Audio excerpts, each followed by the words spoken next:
Today we're looking at presidential impeachments in American history.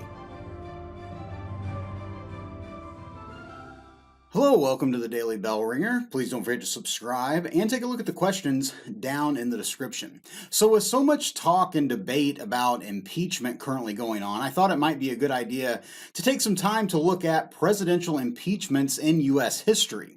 Now, just a quick disclaimer. I'm not making any political statement or really taking any stance on the issue of this in this video. This video is just meant to purely inform and hopefully to aid you in understanding the issue before us. So what is impeachment?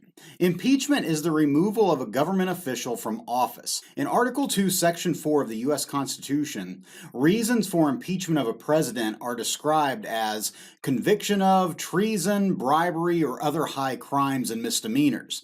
Now, as far as who has the power to impeach a president, that would fall to the legislative branch or Congress, according to Article 1 of the Constitution. The process of impeachment is really a two-part process. The first part of the process starts in the House of Representatives, where a member of the House has to call for proceedings to begin, or the House passes a resolution. The Speaker of the House then passes it on to the House Judiciary Committee that has to decide if there's enough evidence for impeachment. If they agree that they have enough evidence, they then draft articles of impeachment, which are voted on in the House of Representatives. Now, in the House, they simply have to get a majority vote, or over 50%, to vote in favor of impeachment. If passed, the articles then go on to the second step, and that is in the Senate. Here, the Senate has to look at the articles of impeachment and get a 2/3 majority vote in favor of impeachment for the official to be impeached or removed from office. They can then take it a step further and vote to ban that person from ever holding a public office again, and then there could even be criminal charges brought against a president. Now, considering the U.S. Constitution was written in 1787, over 230 years ago, and we have never officially fully impeached a president, and only 3 presidents have had impeachment proceedings begun against them, that kind of tells you how rare it is for an impeachment to happen. Like I said, only 3 presidents have ever had impeachment proceedings brought against them. The 17th president, Andrew Johnson, who of course took over as president after the assassination of Abraham Lincoln. The 42nd president, Bill Clinton, and the 45th president, Donald Trump, who has had impeachment proceedings brought against him twice, even after he was out of office as president. Andrew Johnson's impeachment, which I'll make a whole nother bell ringer about, boiled down to politics and really disagreement over Reconstruction. Johnson was a Democrat, and in the wake of the Civil War, a group known as the Radical Republicans took control of Congress. They passed a law called the Tenure of Office Act in 1867 and actually overrode Johnson's veto to get it passed. The act basically said a president could not dismiss an appointed official without congressional approval. Well, in February of 1868, Johnson dismissed the Secretary of War, Edwin Stanton. This defied the Tenure of Office Act, and so Congress began impeachment proceedings. On February 24, 1868, Johnson was impeached by the House of Representatives. But in the Senate, the impeachment fell short by only 1 vote. So 1 vote short of the 2/3 necessary. So Johnson remained in office really only by 1 vote until 1869 when Ulysses S. Grant took the office.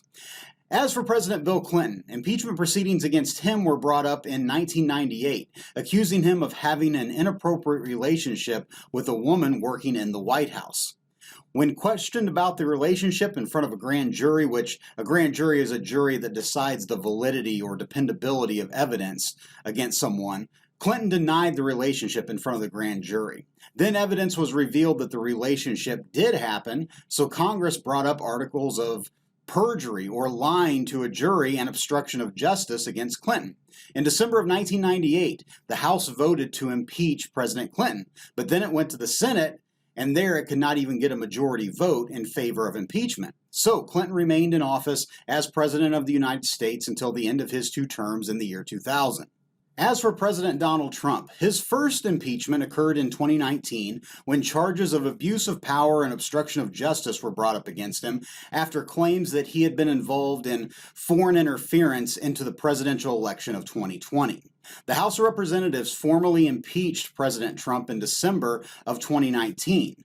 It then went to the Senate, where they acquitted the president, or basically said there was not sufficient evidence to vote for impeachment. But then the second impeachment occurred after the January 6, 2021 Capitol riots, in which the House of Representatives brought charges of incitement of insurrection, or accusing President Trump of causing or encouraging the riots. On January 13, 2021, the House formally voted and impeached Trump for the second time.